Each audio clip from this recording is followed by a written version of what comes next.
Oh, okay, perfect. Okay, viewers, comrades and friends, and newbies and oldies and subscribers, welcome to another edition of 1+1, your place for inconvenient truth-telling and myth-busting. We are rejoined by our returning champion, Glory Jones. Glory is a anti-imperialist, anti-deep state, and an activist based in Los Angeles, and is a student of international relations. She's the co-host and contributor to Slow News Day, which is a brilliant, independent online news outlet, which mostly covers the deep state and trying to abolish the deep state. They've had fantastic guests like our previous guest, Elizabeth Voss, Miss Whitney Webb, and they do a lot of Julian Assange, free Julian Assange online activism, as well as on-the-ground activism, which we're actually going to talk about. So, Glory, first of all, thank you for coming back on 1+1, and on a Saturday night. You're way too generous to me. Yeah, no, thanks for having me again and for, talking about these events and on-the-ground activism. Well, it's a real honor to have you on, and funny. Oh my gosh, I just forgot something, but well. Before we get into Julian Assange and the on-the-ground activism and the protests that you and your team at Slow News Day helped organize and coordinate, the last time I had you on, twice when I've had you on, we've talked about the Trump cult follower group called QAnon, and I never really asked you to really explain who QAnon is for people who don't really follow politics, and for people who are wondering why they have to be afraid of QAnon, since Democracy Now! And CNN keep saying that this is a group we need to be afraid of. So before we get into all the stuff about the Julian Assange, the free Julian Assange events, since Donald Trump is no longer the president, and we both are of the very unpopular opinion that Trump was cheated, and hence why his cult followers stormed the barricades. Whether one endorses that or not, that's not for me to say, because I hate both Republicans and Democrats. But so that being said, and now that Donald Trump is no longer, president, and many people are going to be looking at his legacy, putting aside the Trump derangement syndrome, but critically looking at his legacy. So I want you to talk about, can you explain to us briefly, if it's even possible, what is this group QAnon? So QAnon is basically what it's perceived to be is it's supposed to be some insider from the Trump administration that has very close ties to a lot of big actors in government and in all agencies, like all three-letter agencies you can think of, and they show up on messaging boards and they drop little breadcrumbs as to what's coming. And what it really is it's essentially a psyop, really, because what they do is a Fed comes and they post in 8chan, 4chan under the Q account, and basically breadcrumb people into eventually falling in line with the mainstream Republican or mainstream Democrat or just mainstream government agenda in general, really, because what QAnon was designed for was it was created to pacify a sect of the right that would otherwise be activated. Like, you wonder how Operation Warp Speed was able to take place without resistance from the right. Like the same people that were, deemed anti-maskers and anti-vaxxers essentially stood no meaningful resistance against Operation Warp Speed, and part of that is because QAnon pacified them all into believing that Trump was doing the right thing. That's where the whole trust the plan thing comes from. It's this whole, hey, Okay. listen, it's like, hey, listen, I'm going to awake you with just a little ounce of truth. Just an ounce of truth, but then I'm going to pacify you and tell you it's all okay. Trust the plan. Trump's got this. The government's got this. Like, whatever, whatever. The storm is coming. It's going to happen. It's happening. You just don't know it yet. And, like, that's pretty much what QAnon does. It's gotten them to not only put up a feeble resistance to Operation Warp Speed, it's also allowed, like, we saw no resistance to Trump essentially choking on releasing the JFK files, because they were supposed to be declassified under his term. But he completely choked on that, and there was no real pushback to that from the sect of the right that proclaims to be so anti-deep state, and part of that is QAnon. And then this is also the same sect of the right that proclaims to be, anti-regime change war and anti-intervention. Well, QAnon actually literally got them to cheer for regime change in Iran when Trump committed the war crime of assassinating General Soleimani.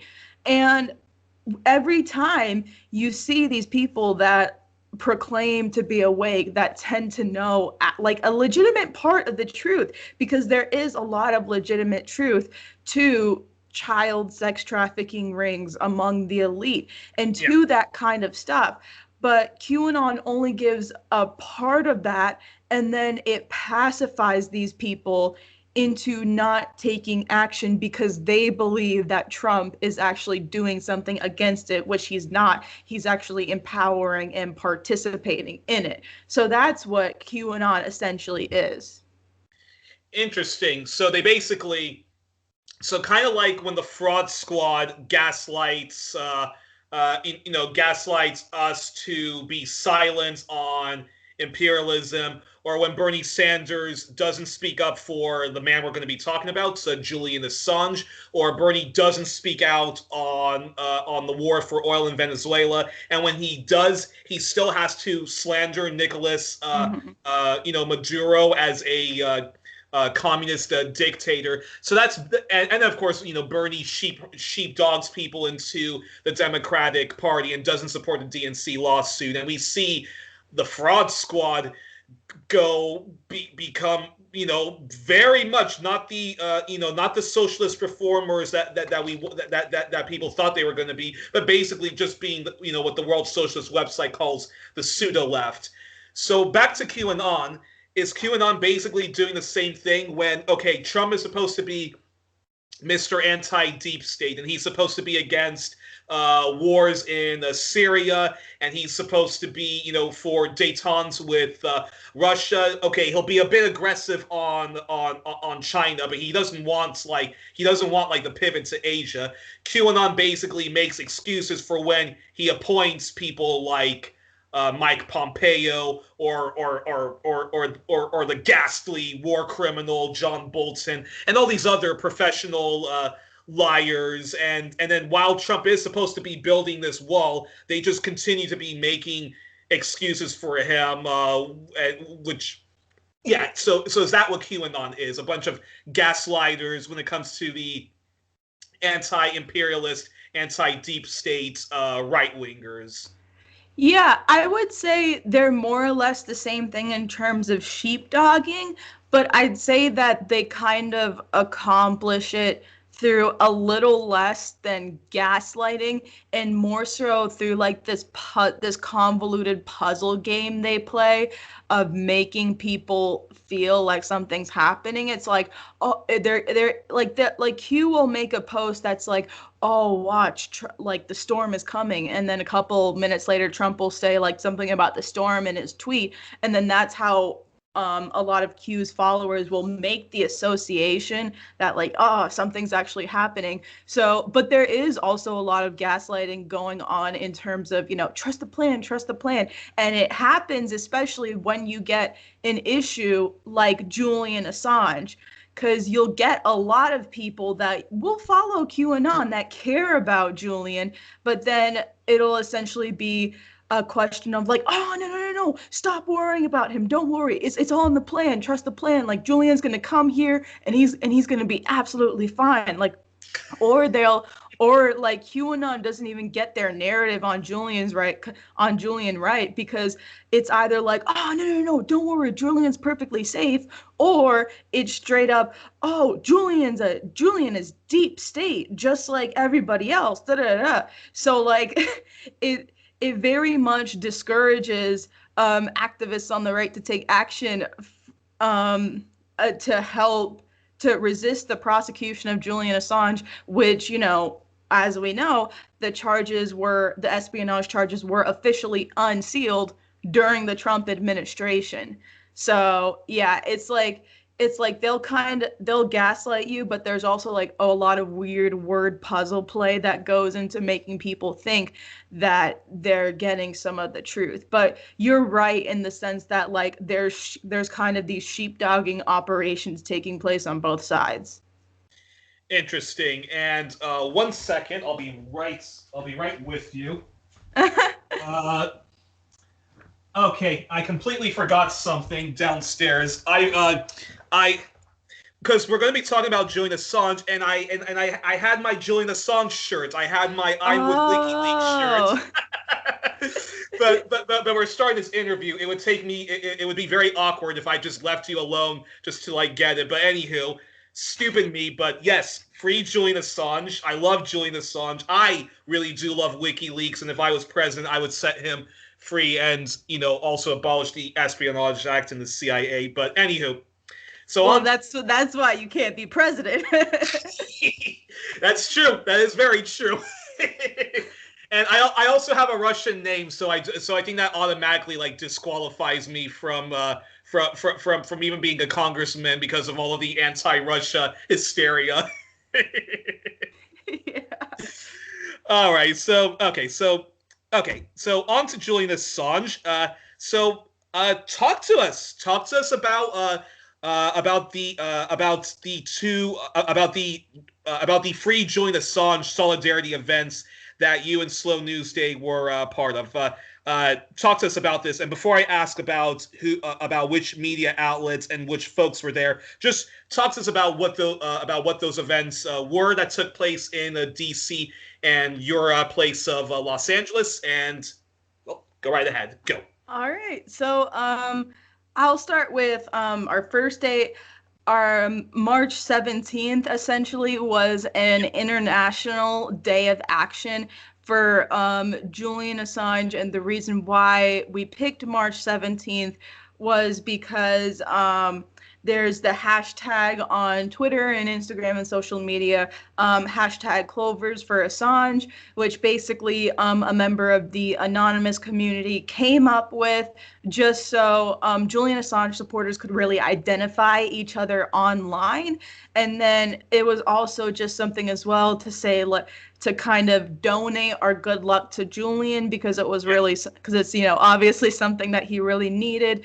So, and then March 17th was St. Patrick's Day. So that's essentially why we picked that day. We really just decided to hijack a holiday and make it an international day of action for Julian Assange. So there were cities all over the world really that held events that day. We had Action for Assange specifically helped hold events in Washington, D.C. on the 17th and 18th. On the 17th, we met outside Fox and NBC and C-SPAN complex in Washington, D.C., literally like 50 feet away where they started the fence with the National Guard for the Capitol. And we started there, and then we marched over to the CNN building in DC. And from there, we actually partnered with another protest group called Fuck Censorship, which is something organized by our good friends over at the Convo Couch.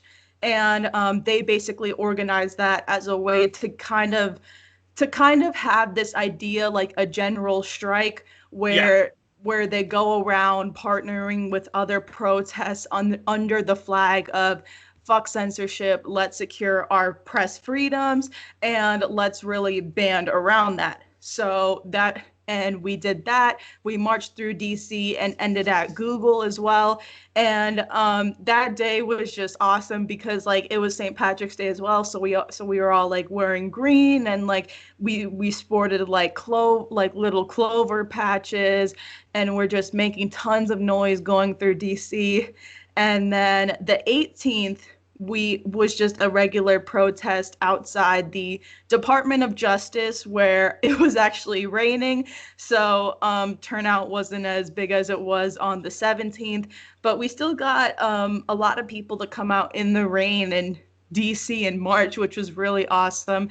And we just raised hell there. And this was accompanying actions like all over the world. And and then literally as soon as we got back from DC, it was actually like our last night in DC. Really, me and Fee and Pasta from Convo Couch and Steve were talking, and we were like, okay, let's do an event in LA. So like literally as we're walking out of Action for Assange's Airbnb to go leave for the night and then head to the airport the next morning, as we're doing that, we're talking about like our next events, and then literally I was just like, yo, we should do it at CNN in Hollywood, like. And the reason why I suggested that was because Hollywood is just a great place to protest in general, just because there's all the people there, and in general you're going to get a lot of good reception protesting at CNN. CNN headquarters are in Hollywood because I think the company that owns CNN, it used to be called Time Warner, but now it's like Warner Media, which produces yours truly, all of the movies and TV shows and whatnot from Warner Bros. Yeah, like in Hollywood, literally 2 blocks away from the Walk of Fame, there's like this tall, big black CNN building. And I was actually, because the night before I left for DC for our first International Day of Action, I was actually at another protest there for Breonna Taylor. And like as we were approaching the CNN tower, the LAPD set up a skirmish line and started rushing us. So we never got to finish the protest at CNN. Wow. So like, letting a bit of recency bias get to me, I was just like, hey, CNN Hollywood. And then we just talked, and then we just kept talking from there. And then we also decided to do a press panel as well, where we just talked with local organizers and local media in Los Angeles to really educate them about this case and let them ask questions so they can know, like, how this case really affects them. So from there, we were like, okay, let's get right into planning this. And we set the date for April 11th for the protest, because April 11th marked 2 years since Julian Assange was dragged out of the Ecuadorian embassy in London by British police and taken to Belmarsh prison. So he's been in there for over 2 years now. And we wanted to make that another International Day of Action. And then we had our press panel on the 10th in Los Angeles. And that was just awesome because, like, there weren't nearly as many people as the protest, but it was nice to just be able to talk with activists and, like, engage with them and answer and they were asking like every question from like basic questions to like oh, how were the British police able to get into the embassy even though he was granted asylum, to, hey, like, how can I talk to people about this case? And how can we talk to people we disagree with about this case? And from there, it was just nice to be able to answer those questions with people who like didn't know anything about the case, to people who were following the case but wanted to know like what can they do and how they can get activated. And everybody from the panel as well showed up to our protest the next day, which was awesome, which was so awesome to see. And then the protest itself on the 11th was just so awesome, because we literally had double-digit cities in America alone protesting for protesting on the 11th. And then you also had actions like all around the world. We had actions in 6 continents, so literally every continent had an action except for Antarctica. But it was just so awesome to be a part of something so big. And then in Los Angeles specifically, we really got like so much people support. And we must have had like, what, I think like 60 or 70 people came for like our first ever Assange protest in Los Angeles. And it was just so awesome to raise hell with everyone there. And like we were able to get into it was fun. It was actually funny because at the beginning of our march, like a cop came up to us and he was like, hey, yeah, I heard about your march. And like, you know, it's like me, Steve, Fiorella, and Pasta organizing this protest. So like, we're not having it with the fucking cop. And then we're all just standing there like, no, fuck off, we got this. So, and yeah, we like, you know, marched out into the streets, blocked traffic smoothly, safely, and then just raised hell with everyone. We started at the CBS Columbia Square building in Hollywood, and went to that CNN building where we held the bulk of our protest. And we marched through the Hollywood Walk of Fame on the way there. And it was just so awesome to like shut down traffic and hear like all the people supporting us, because like we got a lot of honks, we got a lot of fists, and like a lot of people, and even people who didn't know who Julian was, like they were walking away like, wow, I'm curious now, like who is that man? And then like one of the people who was there even told us, he was like, oh, I saw these like this group of 3 women walking away and they were like looking up who Julian Assange was. And like just planting seeds like that and really raising hell and getting a lot of support. It felt so awesome. Like the energy that day was truly amazing. And like I you know, I can't wait to do it again eventually. Granted, you know, we're taking a bit of a break right now because we literally went straight from the 17th events to organizing the events on April 11th. But I mean, like, yeah, like we can't wait to get back on the ground for this, because like there really has been an increase in public support for Julian Assange, and it's awesome to see. Fantastic. Well, that leads to a quick follow-up. I'm curious. So which countries in Europe were doing solidarity events? Because I cover a lot of Canadian topics, and I have like a pretty sizable like Canadian following. Which parts do you know which parts of Canada also participated in these solidarity events? And yeah. Yes.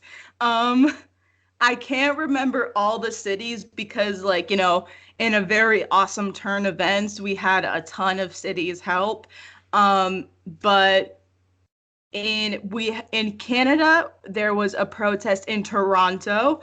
I know that for sure. And then I don't know the exact cities, but I know there's about like I think 3 to 5 cities in Germany that are always protesting. Like they're almost protesting every other week for this case.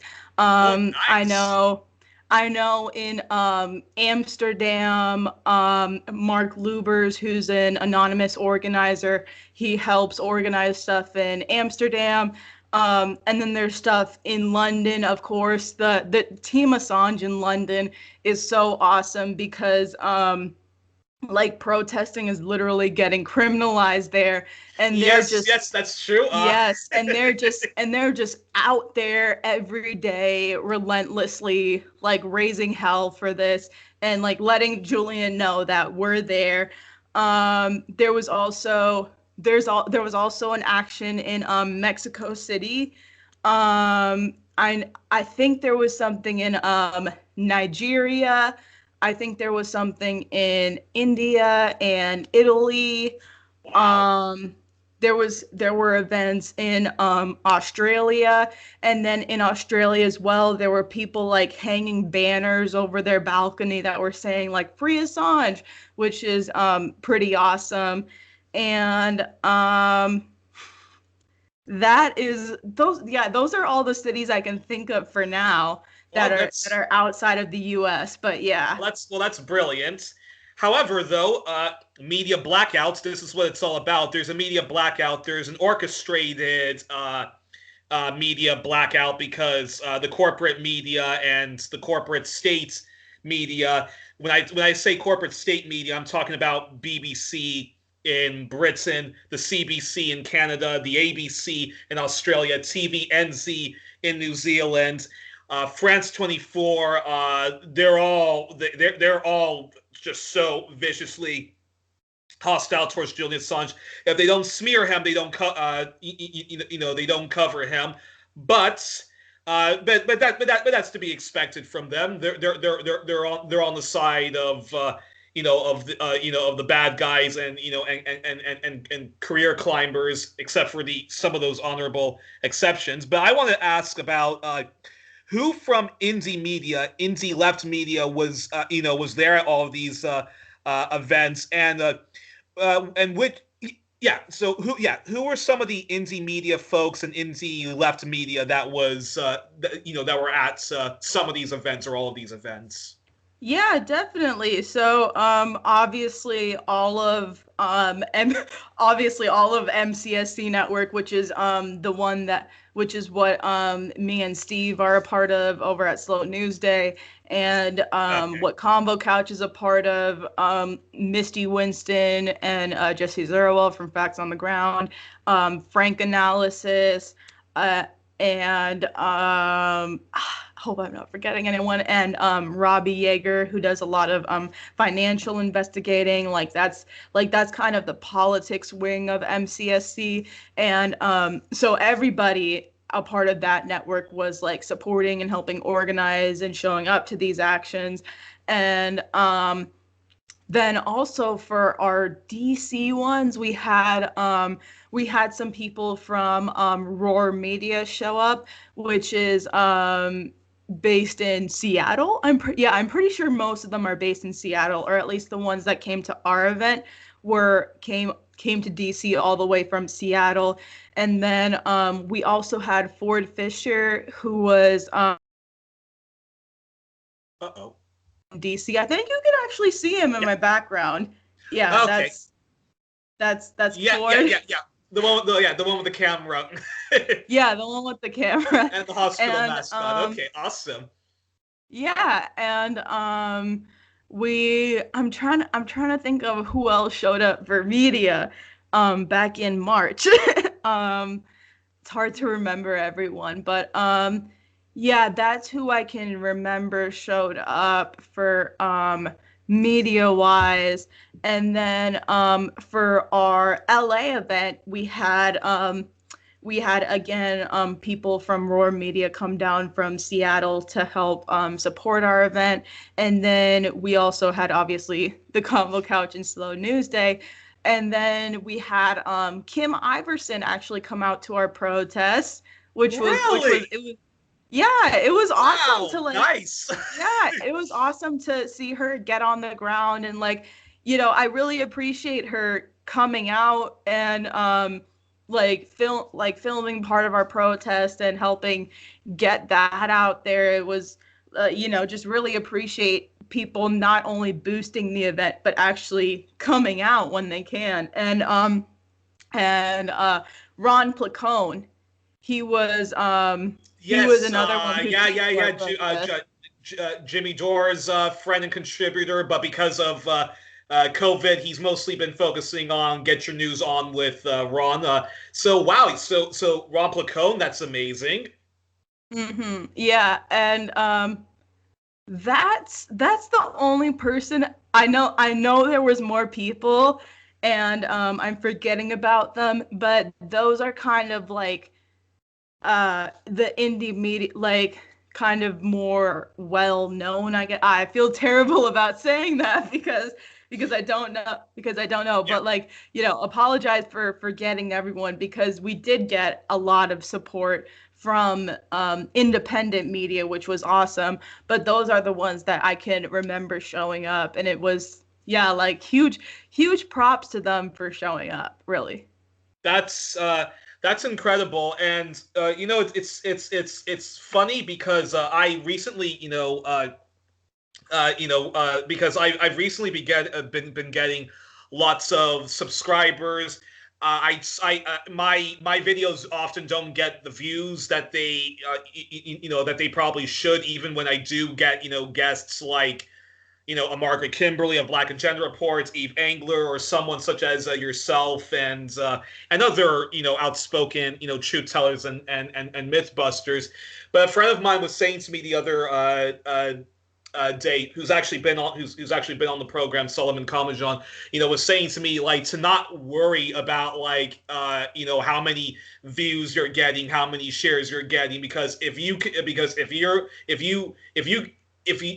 reach even a small audience and you've completely changed their perspective, or you've opened their minds and they actually want to educate themselves even more, which is why I now make a habit of posting a shitload of like links at the end of the broadcast.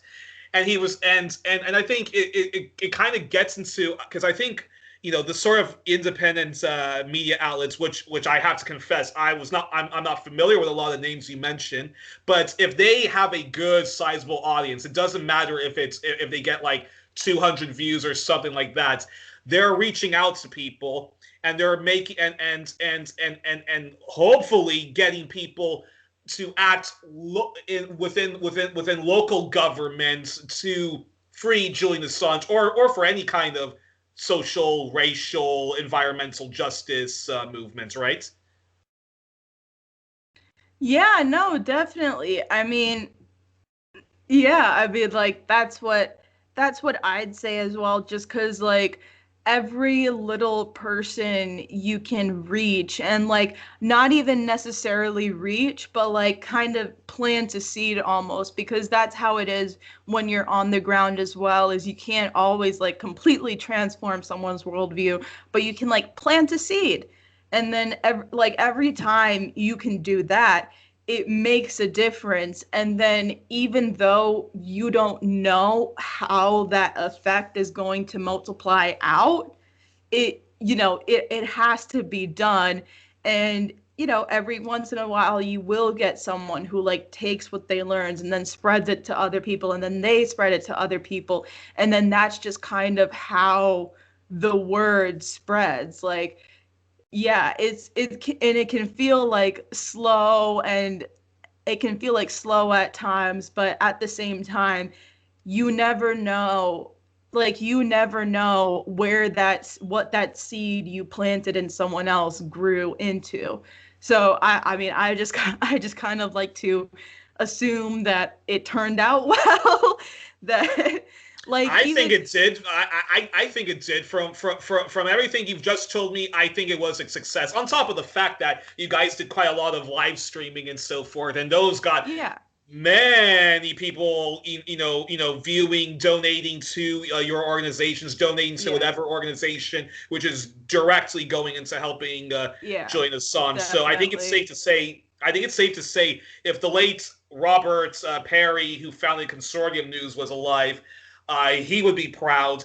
my hero, John Pilger, who has been one of the few journalists to have stuck by Julian Assange to the bitter end when so many NGOs and left-leaning outlets and celebrity lefties threw him under the bus. Pilger continues to defend him to the bitter end. I know for a fact if someone had told him, "Hey, Mr. Pilger, you're never going to believe like what's happening like in the U.S. and even what's like happening now," I think he would definitely be proud, as well as Julian's defense team and his family for that matter, right? Yeah, no, definitely. Like even though it's like lower than it needs to be, there's been an increase in support for Julian Assange since kind of the later half of 2020, and it's been really awesome to see, because that's kind of a conglomerate of like efforts between us and like all other activists in this circle, just trying to spread the word by any means necessary and get people to support him. And I think and that's what's so awesome about these events as well, is because they've grown in numbers the more protests that people have held. Like even, and for our first event in Los Angeles with like, and the thing with Los Angeles is there's always like 7 protests happening at once. So yeah. So like for our event to be able to get like 70 people for our first ever fuck censorship, free Julian Assange protest, with like all the other events going on, it was really something. It was really something to see, and it's been so awesome to see the increase in public support, and like we're seeing it happen on the ground too, with people just like coming to raise hell with us. Like there was an Anon who drove all the way to Montana who drove all the way from Montana to LA to like protest with us, and it was so awesome. And I mean, yeah, it's like you said, there really has been, it really is something to be able to see people who stick with this case and stick with supporting Julian, and how that support has grown kind of over the past year. I have to ask this question. Which anti-imperialist groups were there, and was anyone from the and were any representatives of the Ron Paul Institute there? Were any representatives of the Squad, Bernie, former Tulsi Gabbard primary supporters anywhere to be seen at any of these events? We were actually our action in LA was actually endorsed by a Feel the Burn club. And interesting. Yeah, because the head of that club is actually good friends with Fiorella and Pasta, and she had Steve come on to one of their Zoom meetings to like talk to everyone about Assange, and then a couple months later down the line, like they even endorsed our action in LA. And we also had some people who supported Tulsi Gabbard in the primary, but like they weren't necessarily still clinging on to Tulsi like that, but people who like I knew who supported Tulsi in the primary, like one of our good friends in LA, Ungi, he wrote a song for Julian and he like sang it on video, and people in the Team Assange over in London actually played his song during one of their actions. And in terms of, I didn't recognize anyone from the Ron Paul Institute, but for our actions in DC and LA, we had some representatives from I forgot the name of the exact organization, but it's the organization for Lyndon LaRouche. And okay, interesting. Yeah, they always they always come out to our actions, and it was good to see members of the LA anti-war community come out and support us. We had Rachel, who is an organizer for in who does like these actions where they'll go out on boats in LA Harbor and kind of like yell at all the military cargo ships. I'm not too familiar with how it works, but they do tons of actions like that, and anti-war actions in during Peace Week as well. And so she was actually one of the speakers for our panel, and then she also came out to speak during our protest as well. And she brought some of her fellow anti-war activists with her, and it was awesome to see some people from the LA anti-war community come out, just because like you could tell that like a lot of them felt so good to protest again, because like they haven't been out in forever since the anti-war community kind of got quiet in terms of protesting because of COVID. But like they came out and you could tell like they were so happy to be able to raise hell, especially in front of CNN, which has cheered on so many wars, and show their support for Julian Assange as well. And then we even had some people who were like who like interned and worked for like worked in like city council in the past, and like they came up and kind of shared like what free speech means to their cause and what Assange's case means to their cause. And like we had a couple environmental activists come out, and one of them spoke and explained again how like free speech was important to them. So it was awesome to see like kind of a fusion of so many issues, recognizing how they needed to stand in solidarity with Julian and really say, you know, fuck censorship with us. And that was awesome. Wow. Once again, that's fucking fantastic. Oops, sorry, I dropped an F-bomb there. That's awesome. And so I have to ask then what's the latest speaking about fuck censorship, what's the latest on Patriot Act 2.2 or Patriot Act on steroids doing? What's going on with Joe Biden's administration and the fraud squad and Bernie supporting empowering Silicon Valley and the deep state, all in the name of fighting fascism and the attempted right-wing putsch of Trump's, cult followers, from the QAnon to the Proud Boys to just people who did feel that they were cheated, that they were cheated. Yeah, well, I mean, what's interesting is they really ramped up censorship from like this whole medical misinformation perspective with regards to people who, present an alternate set of facts on the COVID vaccines. And we just talked with Ryan from The Last American Vagabond, who's like Google's most wanted, because he literally reports numbers from like the CDC and scientific journals on like the adverse effects of these vaccines. And like we saw recently how they even halted the distribution of the Johnson & Johnson vaccine, even though the Pfizer and Moderna vaccines are causing as much, if not even more, in vaccine injuries than the J&J vaccine. It's just because, the Johnson & Johnson is kind of like the odd man out with the one-shot thing. So so they can kind of make that one the punching bag, while the other vaccines just slowly just like float through and do their thing.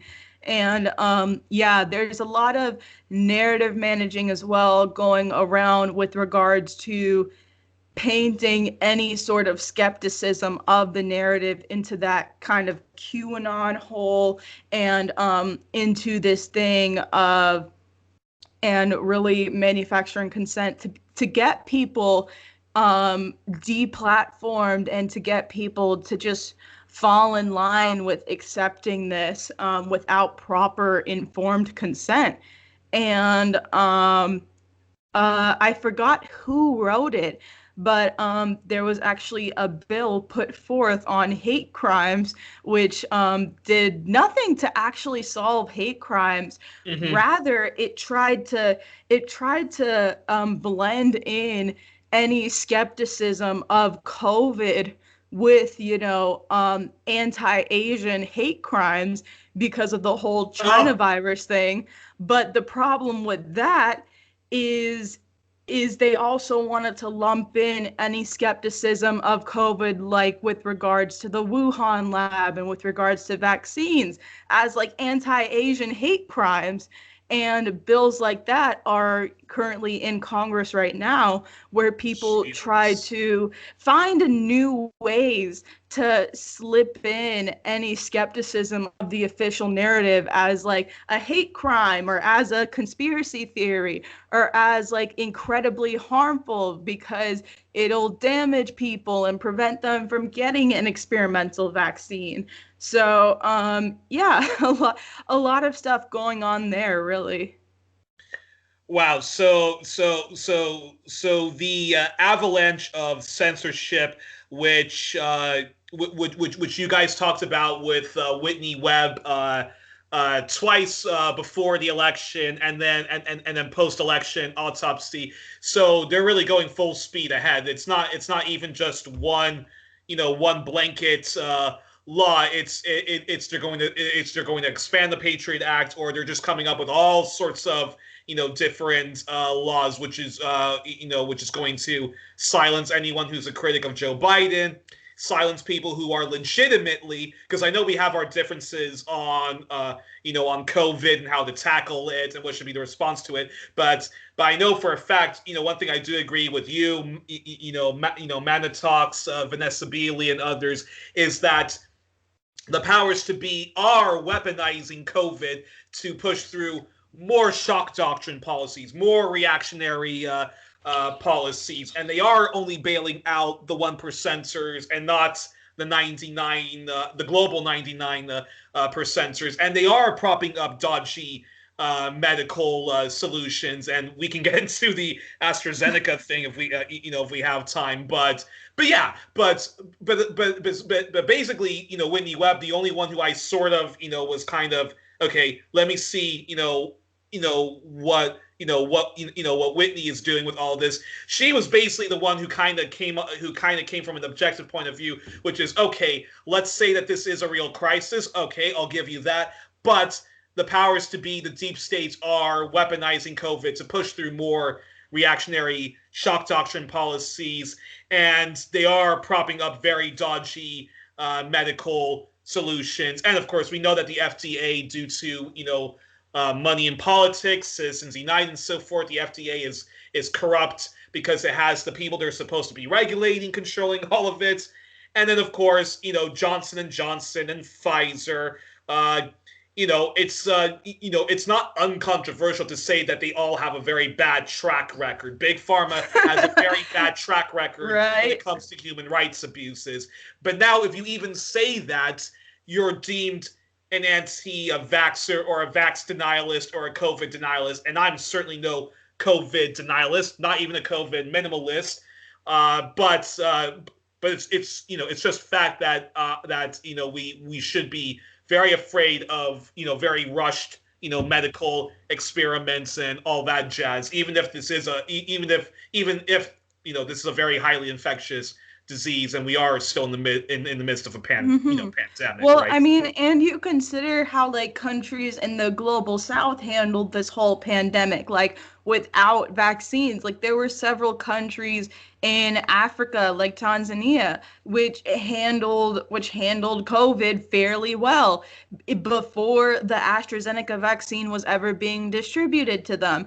And then I'll say the example of Cuba again. You have Cuba, which handled the virus so well that they started sending their doctors to other countries, and all they needed was their treatment with interferon alpha 2b, which is not a vaccine. It's just a treatment that boosted your immune system and worked perfectly well to help fight coronavirus. And like even in China, they were using hydroxychloroquine and zinc to help treat people, and it worked out well for them. And then even in America here as well, I have a lot of people who told me that they were able to beat like COVID no matter how long they had it for with ivermectin. And but like that's getting completely suppressed. Like I have a friend who said that he was able to beat long hauler COVID by using ivermectin, and Twitter censored him for that post. So Wow. So there's a lot of treatments out there that countries used and they were able to effectively fight this pandemic without all the lockdowns and social distancing restrictions that we're currently in.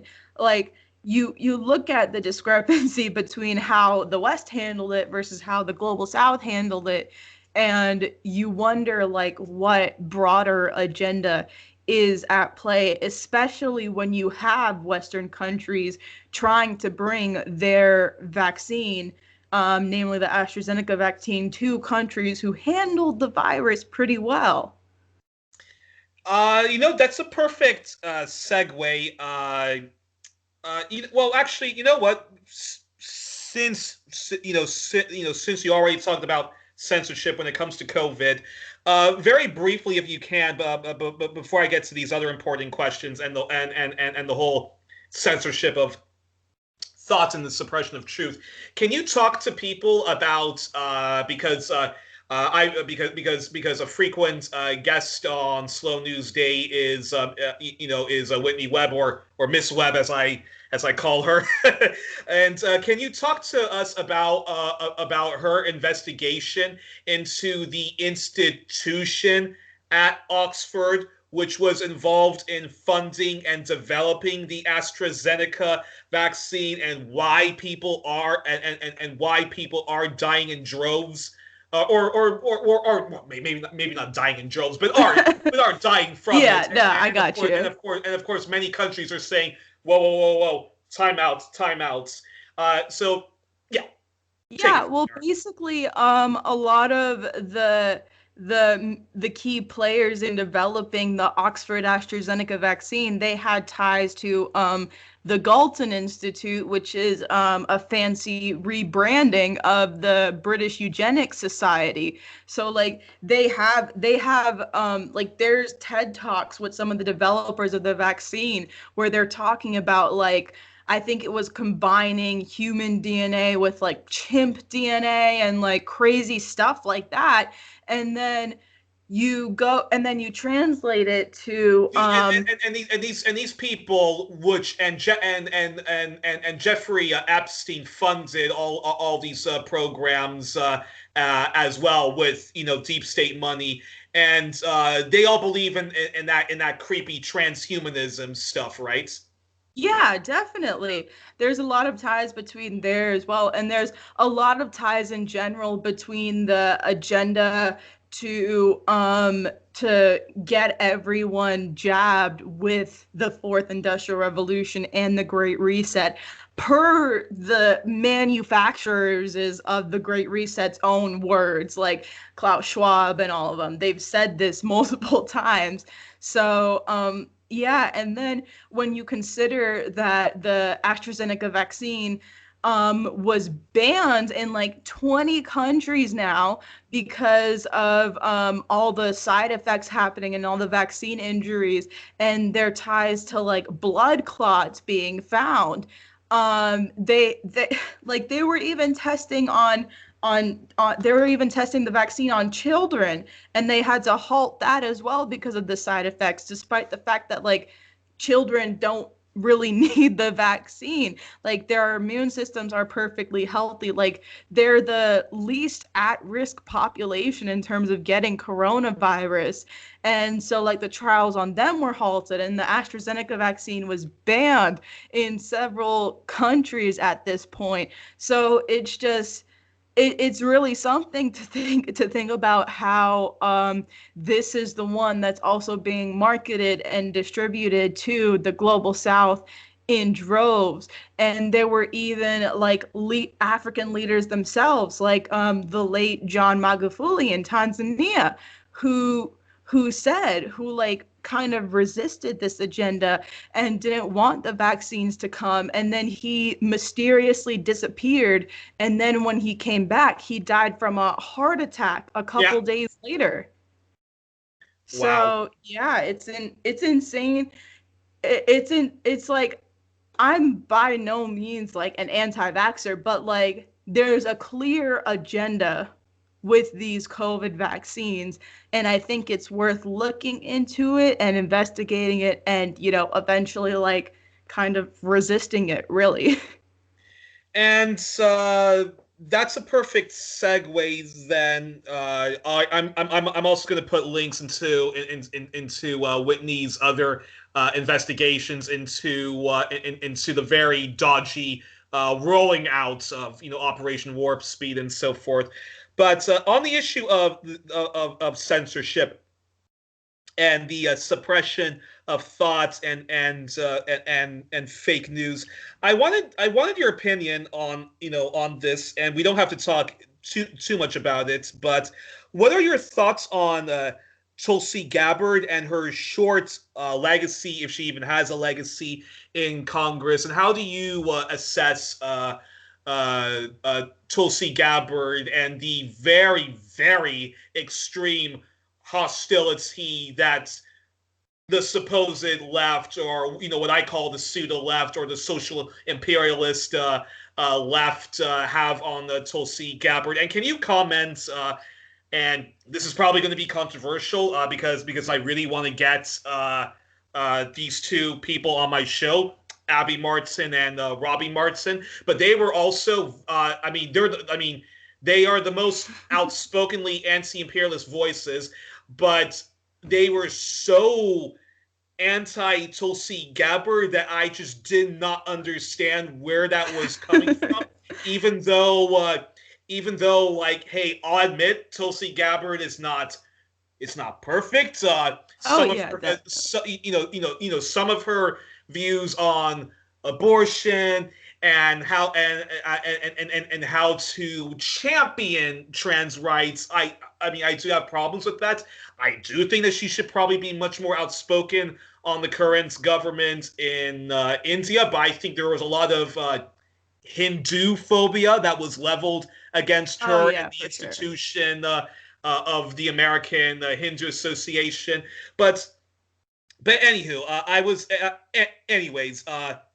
Tulsi Gabbard, what are your thoughts, and can you comment on why even people like the Empire Files and Media Roots were so hostile towards her, but tolerated Bernie Sanders imperialism because he had a bigger following and can give us all single-payer health care if he had the support in Congress? Yeah, well, I mean, yeah, Tulsi's not perfect by any means, but I mean, like, I supported her in the Democratic primary primarily because of her stances on Julian Assange and her stances on the environment as well, and just simply the fact that of all the candidates running, she had the best foreign policy. And yeah, so I supported her back in the primary. And I mean, just gauging from like from what I can gauge, I just think that like she stood against the establishment and the foreign policy establishment without a doubt when it came to being against regime change wars and being against unnecessary intervention, and not afraid to speak out against that, from especially from like a soldier's perspective. And because of that, she was just shoved out of the political space altogether. And I think because of kind of what she went through with regards to all the smearing and all the blackouts and just all the dirty tactics that were waged against her during the primary, especially. I think because of all of that, she just ultimately decided that, like, the political sphere isn't for her, or like the Democrat Republican Congress whole spiel, it like isn't for her, and she'd be better served to make change kind of outside of Congress and away from duopoly politics, really. And one thing I can say with regards to why people like the Empire Files kind of hated her so much is because, like, I definitely respect the work of Empire Files a lot. I thought Gaza Fights for Freedom is one of is like and also friends of your program. We always talk about her every time I get you on. Miss Webb, I understand, is very friendly with Mr. Martin, Robby Martin. He's been on her program and vice versa. But again, I was shocked how much they focused on three flaws of Tulsi Gabbard, which I do acknowledge, but really just said like that just disqualifies her. That just disqualifies her. Yeah. So I endorse Bernie Sanders, who sucks on Palestine, sucks on Venezuela, sucks on Julian Assange, sucks on détente with Russia, sucks on détente with China, endorsed anti-Russia conspiracy theories, thereby throwing his supporters under the bus and discrediting Julian Assange. He did not even support the DNC lawsuit, but the person I'm not supposed to support, that I'm supposed to be skeptical of, is Tulsi Gabbard, who's great on all of those issues you champion, and who stuck her neck out, resigned from the DNC because of all of the stuff that WikiLeaks later revealed. And when everyone was protesting on the floor of the DNC and outside of the DNC, she went on stage. She was supposed to endorse Hillary Clinton, and she continued to endorse Bernie Sanders, did it with a fucking smile on her face, and was like, peace out and aloha to everyone. And she's by far the best candidate on Syria, like without a doubt. Exactly. Yeah, and I think it's just like, despite the great work that they did with stuff like Gaza Fights for Freedom, I think they got pigeonholed by the hyper partisanship and by all of these narratives that's like, oh, anything remotely right wing means you have to get canceled, like means you're an op designed to divide the left and all of that crap. So I think it's just getting caught up in all this stupid partisanship because, like, for all of my criticisms I have of Tulsi, she did not play into that.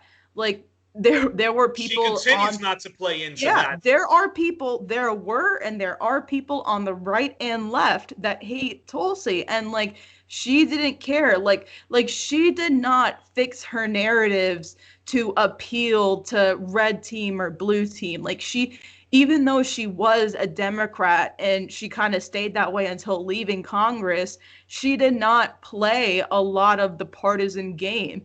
And because of that, I think a lot of people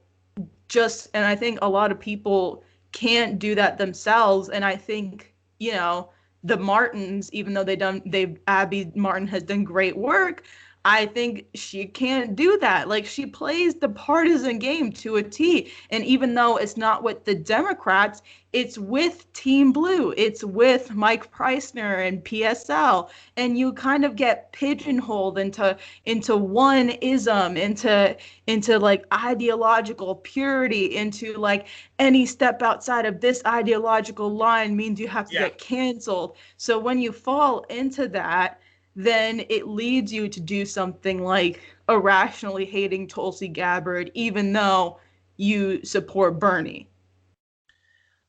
thank you for explaining that. I actually agree with you, but I didn't really think that deep into it until you just explained that. So thanks for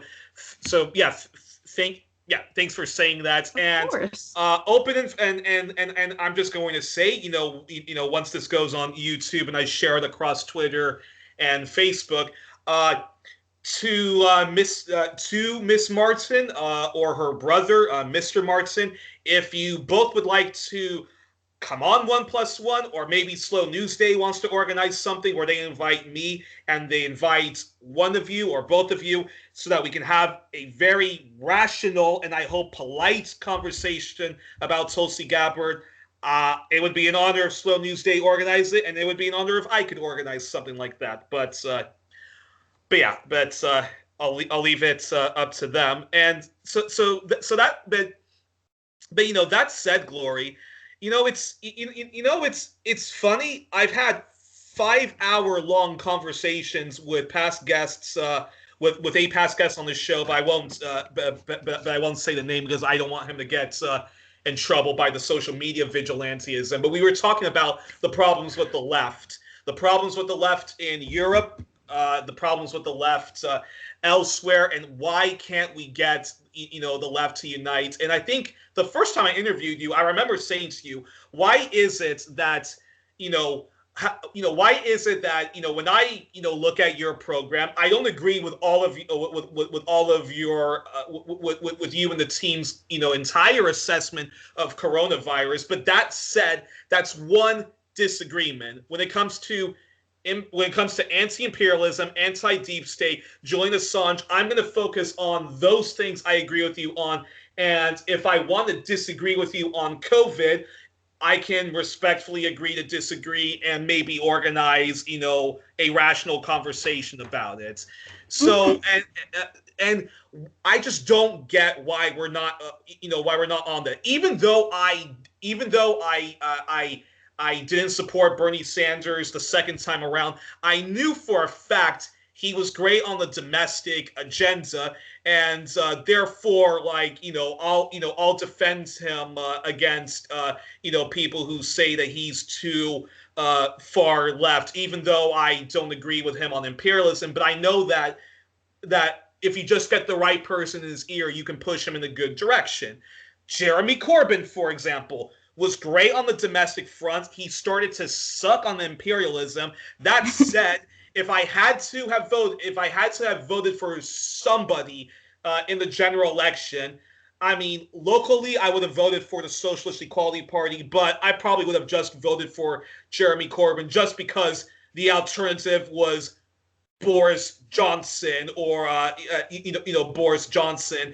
And the fact that so many people rejected Corbyn just because he changed his mind on Brexit and having a second referendum, which was stupid of him to do. But the fact that so many people just said that he's a chump, he's a traitor, he betrayed us on Brexit. So therefore, I'm either not going to vote for him, or I'm going to vote for the Brexit Party, or I'm actually going to vote for the for the Tory party, who are not even going to give me the Brexit I want, which is a left exit. So why is it that we're at this stage where we can't just agree to disagree on that subject, but we can unite fucking hard on these three things and even convert people of the right to come on our side? Why are we at this stage where, again, going back to Tulsi, I know she was not perfect on some trans issues. I know she said that she was a hawk when it comes to, terrorism. And I believe in abolishing the deep state, and that even includes, defunding the FBI. But again, this was a woman who knew how to chew gum and walk at the same time. She was a socialist reformer, and she was an anti-imperialist and didn't and pushed back against the anti-Rush conspiracy theories, didn't fall for the partisan bullshit of impeaching Donald Trump for Joe Biden's war profiteering. And again, so she doesn't denounce Modi enough, but for F's sakes, like her stop funding terrorism bill would have killed two birds with one stone. It would have ended the Western Gulf War on Syria and ended the Western Gulf genocide in Yemen. Mm-hmm. Your reflection. Yeah, well, I mean, it's I just feel like it all goes back into this whole divide and conquer strategy and hyper partisanship narrative that's spewed out by so much of the media that gets people to think that your enemy is your neighbor, or your enemy is like some random Trump supporter, or some random dude who broke a window during an Antifa protest, as opposed to seeing that your enemy isn't beside you, it's above you. Like your enemy is really these global oligarchs and the national security state, and the people running this whole system. So like, not only do I think people not realize that the solution is kind of outside of this whole system, but part of that goes into the fact that there's a lot of partisanship on both sides that get people to think like, including the very people who want to smash the duopoly, like the Martins.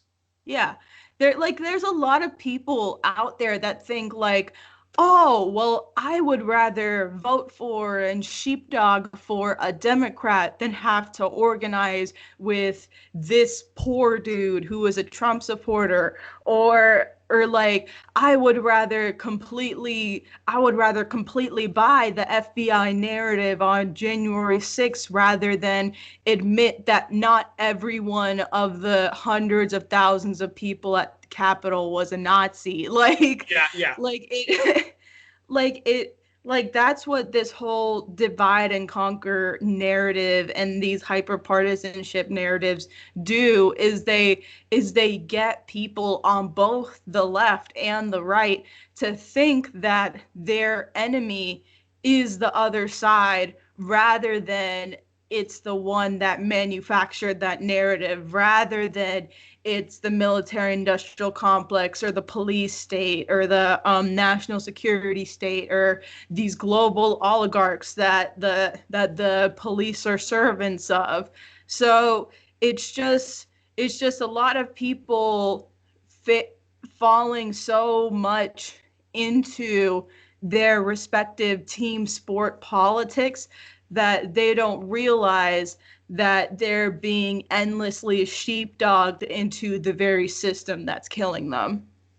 Yeah, well, libertarians, and not the fiscal libertarians. I'm talking more about the anti-imperialist libertarians, who are fiscally conservative but socially liberal, as Gary Johnson would say. They also have that same problem. Like they just cannot ever vote for a Democrat because because they don't believe in Keynesianism, they don't believe in Marxist economics or socialist reforms. But Tulsi was able to actually convert some of them into her line of thinking because of her anti-imperialism. Michael Tracy did a lot of on the ground reports, and when people would grant him interviews, he would say, "Hey, I knew." Libertarians, those who like, Ron Paul and Gary Johnson, who when Tulsi would talk about where we should spend like our money, they liked her for the anti-imperialism, but when they saw, oh, so that's how the Veterans Affairs works. Oh, so if we so if we reallocated our, our money in a different way, we actually could have a single payer healthcare or a public option. So she converted people.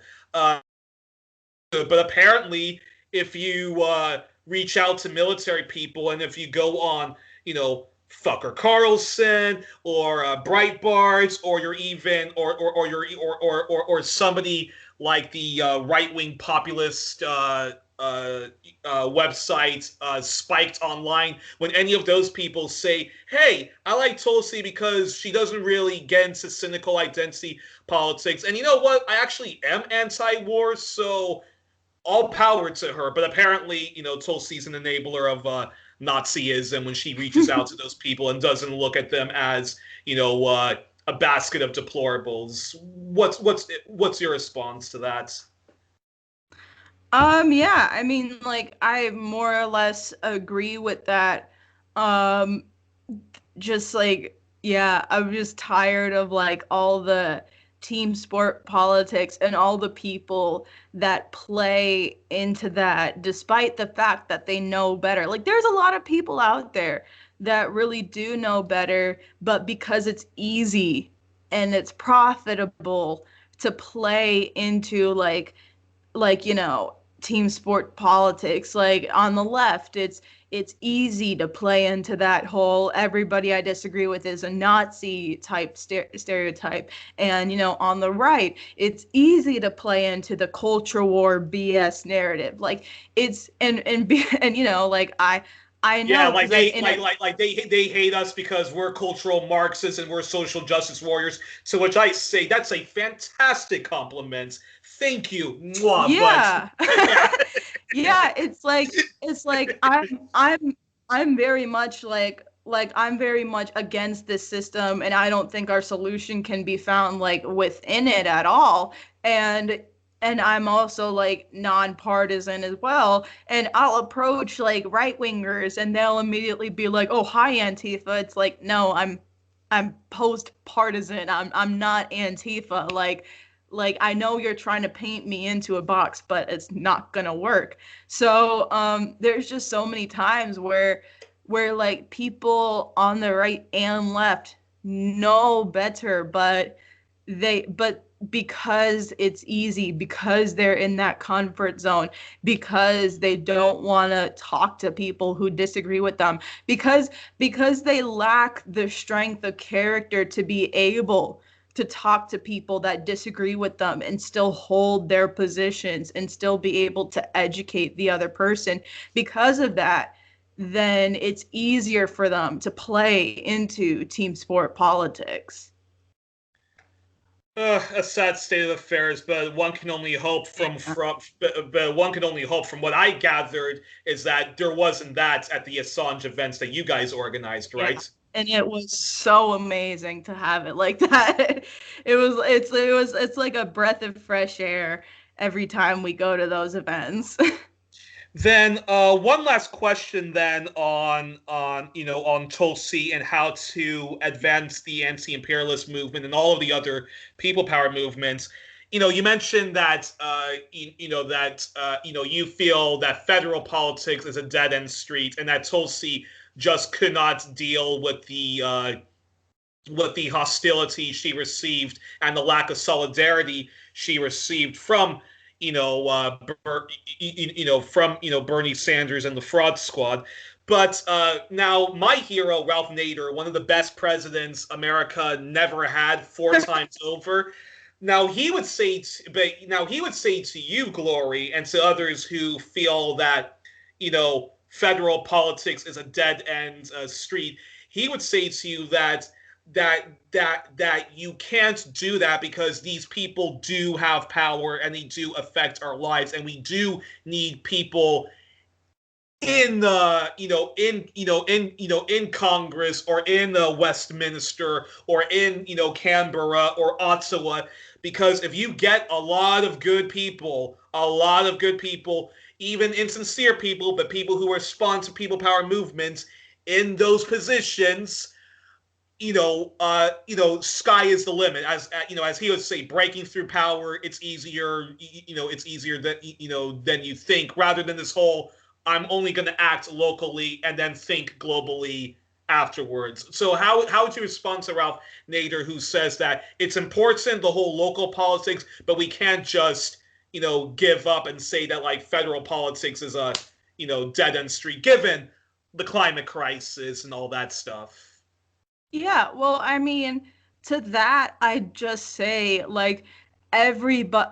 everybody at the national level is so co-opted to a degree that they've become ineffective in enacting any meaningful change.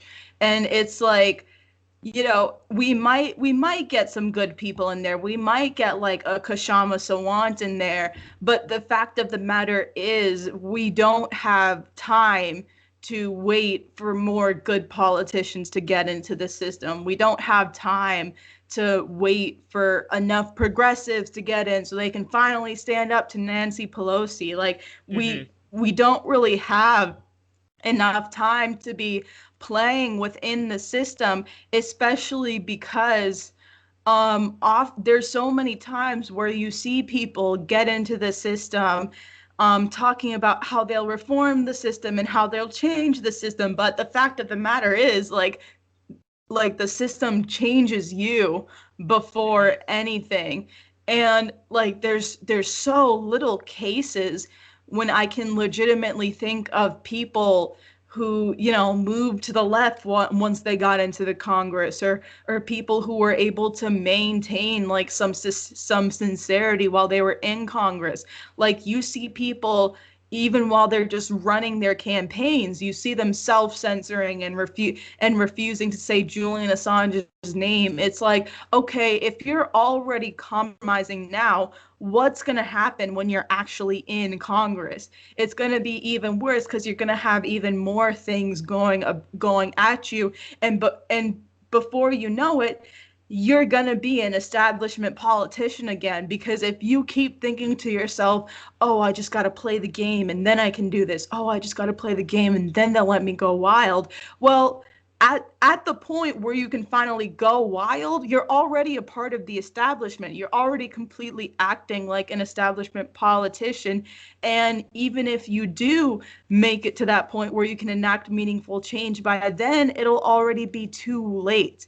Because, and as examples, like not even of the squad, like I think of examples here in LA alone, like the amount of people that run for local positions here in LA that come talking pretty and talking all nice, and then they come out being the most soulless, heartless pricks you can imagine. Like, Mitch O'Farrell, who is a city councilman here in LA, who resides over the Echo Park district. Like, he ran as a progressive, and then fast forward, and a couple weeks ago, he was the one ordering the sweep of the Echo Park encampment. He was the one ordering LAPD to come in and arrest 182 protesters so that way the sweep could take place. I think of someone like by one of my least favorite people alive, Sheriff Alex Villanueva of the Los Angeles County Sheriff's Department, who ran as a he ran as a progressive. And like there are a lot of progressives in LA that even interviewed him and voted for him. And then fast forward to last summer, and protesters are being absolutely brutalized at the hands of the sheriffs, and he's just lying and lying through all of it, and he's allowing press to be brutalized at the hands of the sheriffs and lying through that. So I think of like, and there's so many more examples of this as well in local politics, like up in Santa Cruz, the city councilman there, where Steve is, like he ran as a progressive, and it got to the point where he was like ordering the people at Food Not Bombs to be arrested, who literally just cook vegan food for homeless people. So there's so many more instances of that than there is of a Tulsi Gabbard or a Kshama Sawant. So just Dennis outweighing, Kucinich. Of Dennis Kucinich, and even Ralph Nader himself, because because I mentioned his name, and he still does. He still is an amazing, incredible human being. But I remember when I was rewatching the documentary about him, which made me radically change my opinions about him because I was propagated to hate him. But the scandal in that documentary, Ralph Nader, an unreasonable man, which funny enough, the Weinstein film company actually distributed that film, which is kind of ironic given that they're Clinton cult followers. But the scandal in that documentary was not that the Democrats were hostile to him, although that was quite shocking. The scandal in that documentary was that his own people threw him under the bus. He was kicked out of the organization he founded, Public Citizen, and yeah, his own people who he helped get into, doing law to help out, people power and to make a difference, they threw him under the bus to endorse, Al Gore and John Kerry by any means, including smearing the one guy who's out there to save the world and to start a real revolution, and who even libertarians actually said, you know what? I'm a fiscal conservative, but I'm socially liberal. He's anti-imperialist, so I'm going to go vote for Ralph Nader. So you're right in that respect. But in that said, so how does the movement go forward? Which because fuck, these politicians control our lives. Mm-hmm. They don't fall from the sky, though. Yes, money in politics is the root of all evil, but people vote for them. But people vote for them even though they know the imperial baggage they carry, some of the selective anti-war positions they have, and some of the selective groups that they're going to champion. So yeah, but yeah. So but what do we do going forward then in terms of local and federal politics, because we need a revolution, and even though it's great,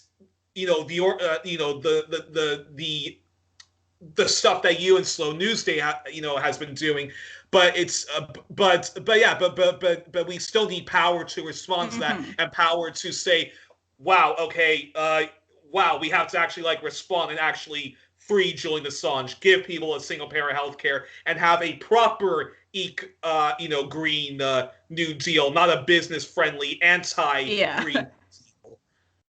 Yeah, I think part of that is just obviously the very first step is to just mobilize as many people as we can, and just literally get out and talk to people and try to activate them, and then eventually get into having this mass kind of Occupy style movement where we go to outlets of big tech and the national security state and the CIA headquarters, and just occupy it and make it clear that we're going to take a stand against their agenda. And then in the meantime, what's going to become essential is establishing mutual aid networks to be able to take care of each other while people are getting, ostracized from society and targeted.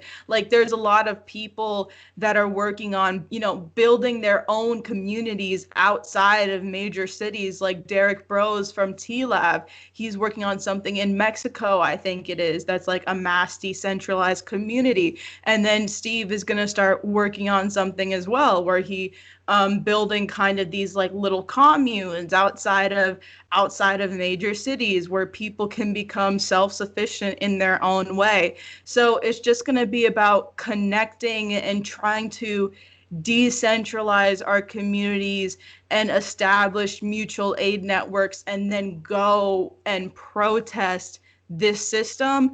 And if not, if their agenda does go through, then we'll have something to fall back on through our mutual aid communities. Interesting. And then I want you to. This is my second. This is my second to last question, which is I may have asked you this question before, but why is there a lack of solidarity for Epstein's countless victims? And given that, when I say lack of solidarity, I mean the Palestine justice groups, the Jewish anti-Zionist movement, the anti-war movement, the anti-imperialist movement, the anti-deep state movement, the calls to defund and abolish the police, so the abolitionist movement. the anti-human trafficking movement, and those who want to put an end to organized crime. Why is there no merging of all those movements to show solidarity to Epstein, to the Epstein victims, when the Epstein human trafficking network scandal, which he and Ghislaine Maxwell, who's currently in prison on trial, were the project managers of. Why aren't those movements coming together? And of course, that kind of leads into a question like why apart from Slow News Day, many people aren't inviting Whitney Webb to talk about that, at least in like the popular anti-war media and the popular YouTube left media. Yeah, well, I mean, I think it goes back to what we touched on earlier, where people are afraid to touch it because of their own partisanship. Because and that's what makes QAnon such a dangerous psyop, is because QAnon does touch on issues like, pedophile elites and the global sex trafficking ring, because it doesn't even give the whole truth on that. It just touches on those issues. Then people suddenly think that anything associated with that, anything talking about Epstein or child sex trafficking is somehow related to QAnon, and it's somehow like related to Pizzagate. Like Pizzagate was literally mostly right, aside from obviously the pizza shop part, but it's mostly right. A child sex trafficking ring among the elites is still like a very concerning issue, but because it was picked up by that whole QAnon psyop, then now Alex Jones and and like Alex Jones in them. Now everybody thinks that like the moment you mention something like that, oh, now it's a crazy conspiracy theory. Now you're QAnon, so like I don't want to talk about that, and it's infuriating to have to deal with because it's such a huge problem. But like that's why people won't touch it, is because it's kind of perceived as a right-wing issue when in reality it's not. It's child sex trafficking. It's a human issue. I remember having Elizabeth Voss, who explained to me the Dutroux scandal that in Belgium, where there was this brutal child molesting rapist, and it turns out through yours truly WikiLeaks exposed all of this, or vindicated journalists who were trying to expose this. Dutroux was a Belgian deep state agent that was a part of a sinister human trafficking network, which the Belgian elites were part of. So him not being arrested right away and being put in a jail, and his wife being paroled, it's not because of just gross police incompetence. It's because many Belgian elites and deep state actors had a lot to lose if. Drum roll, please. So amazing, and WikiLeaks exposed that it was a deep states thing. So again, this is why free Julian Assange, and people need to donate to WikiLeaks, very generously. And very briefly before I get to my last question, then Glory, is even though this is not in popular discourse, but do you see more and more people talking about defunding and abolishing the deep states, the CIA, the NSA, abolishing the Patriot Act and the Espionage Act, as well as when we talk about police brutality and racism and classism, ending the drug war and abolishing the discredited prohibitionist drug war? I think there's more support for that idea. And I think there's a lot more people that would be in favor of it. We're just not allowed to see it. But like it's definitely there. And I think we see it when we have, like, you know, these post-partisan events like Free Julian Assange and Fuck Censorship. Like, that's kind of like the increase in support for that case is kind of like an increase in on the ground activism for that case has kind of shown me that, like, there's a lot of people that aren't buying these narratives, and that number is increasing. We just can't really tell because the people at the top don't want us to know that. And when you say people at the top, you're not talking about, the Hillary Clintons of the world. You're talking about Bernie Sanders himself and the fraud squad. I'm referring to, like, narrative managers like CNN and Fox and MSNBC, because it's But even sort of like the left-leaning media, like Pacifica Network, which I assume didn't go to any of these Free Julian Assange events, right? Yeah. Okay. Yeah, nah. Okay. Well, if we want to end the new Jim Crow, we're going to have to end the drug war, and I'm more open to the idea now of defunding and abolishing the police, but I think it's better to do the approach that Black Agenda reports and the Black Alliance for Peace have, which is having community control over the police, which we'll talk about another time. I think that's a much better way of getting to a real life utopia where we don't have the police being the neo-Dickensian thugs that they are. But that being said, I'm definitely for abolishing the deep states, abolishing the military, Oh yeah. demilitarize, deplatform, return all of those troops home, and abolish the CIA, the NSA, MI5, MI6, abolish all of that, because they serve no purpose except for conserving evil. And if you are an environmentalist, and especially if you're an eco-socialist, we need to demilitarize and abolish the military if we want to live on Earth, or if we want, the Earth's lungs to at least have a couple of more years to live before we eventually do die of climate change, because of all of the damage that we constantly are doing to the planet, right? Yeah, definitely. I mean, yeah, I just flat out agree with that. I'm glad you agree with me on. Well, of course you agree with me on that, Glory. But all right, so Glory, because I've been so proud of the journalism I've been doing, and because I'm so honored with all of the guests I've had and returning champions such as yourself, I have to close our conversation with this.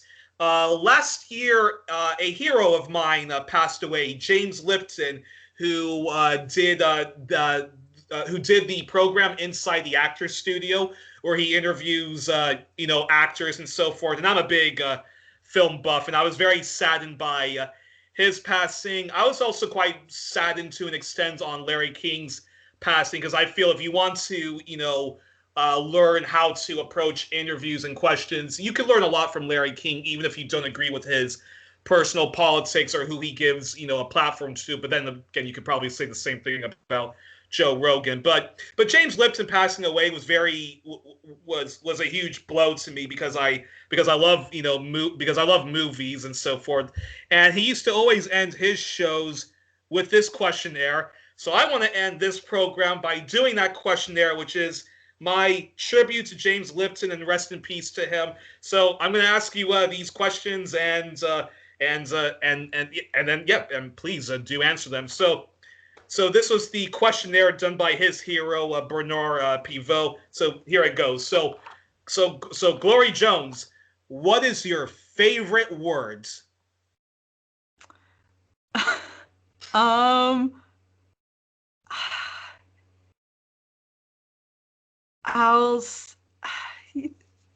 a very indecisive person. I'll say my favorite. Okay, in this moment, yeah, I'll say my favorite word is I'll say liberation right now. Ooh, That's that's what I'm feeling right now for my favorite okay. word. What is your least favorite word? Oh, um, I'll say my least favorite word is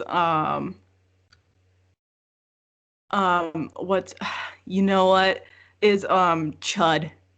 Okay, Just chud. Okay, interesting. yeah, I just Uh, hate it when people are just like, "Oh, you're just a chud." Yeah, I just I hate the word tanky.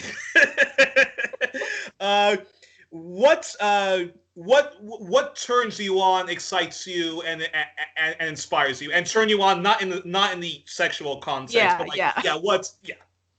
What excites me? I'll say being on the ground and seeing a lot of people ready to raise hell with you and really show solidarity with your cause. Fantastic. What sound or noise do you love? Oh, okay. So I don't know if you've ever used Jitsi before, but Jitsi is I know like comrades have used it, but yeah, yeah. I've not used it yet. Yeah, Jitsi is the platform that we use at Slow News Day to like hold our meetings and stuff and what we stream from. And every time you send a chat in there, it makes this whoosh sound. It's like whoosh. And I know I did it wrong, but like that's one of my favorite sounds. Okay. What sound or noise do you hate? Um I would say I hate the sound of Kamala Harris's laugh. Yeah. Okay, I forgot to ask you. What turns you off? Like what really like gets under your skin? When I'm trying to talk to someone and they try to like pigeonhole me into a single like into a single perceived notion that they already have. Like when I'm trying to talk to a right winger and they're like, "Okay, you're just Antifa," or when I'm talking to someone on the left, it's just like, "Oh, well, you're just a are you seriously following like those QAnon conspiracy theorists?" And it's like, ugh, okay, so we're gonna have a shit conversation then. Uh, what is your favorite curse words? um, I would say either cunt or the Spanish version of that, which is well, I mean like because with Spanish curse words, it's like variation. It would be coño, because like coño can mean like five different things depending on how you use it. But yeah. Okay, awesome. A woman who likes the C word. That's amazing. What profession? What profession other than yours would you like to attempt? Oh, I So if you was weren't doing slow news day, if you weren't being a political activist and being a student, yeah, what would be your other dream job? yeah. If I wasn't an activist, I would want to be a marine scientist.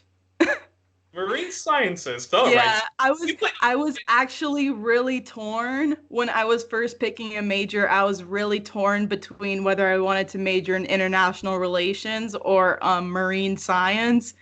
And in the end, I went with international relations because I just know that my future is going to be in activism in some type of way. So like that's more in line with it. Okay, awesome. And then, whew, the last question: if heaven exists, what would you like God to say as you arrive at the pearly gates? What would I want him to say? I I'm try I guess like I don't know, like some really poetic phrase, like a song lyric or something. I would say like hasta siempre, but like, yeah. Well, Jesus was a socialist, so yeah, Beatitudes. So all right. Well. On that note, James Lipton, rest in peace to my hero. So on that note, we were joined on this very special edition of One Plus One with Glory Jones. Folks, check her out at check her out at Slow News Day. Join the movement to free Julian Assange and to abolish the deep state and whatnot. And Glory, you have a fantastic rest of the weekend, and thank you so much for coming back on the show. And I look forward to having you back on the show in the future. Yeah, thanks for having me.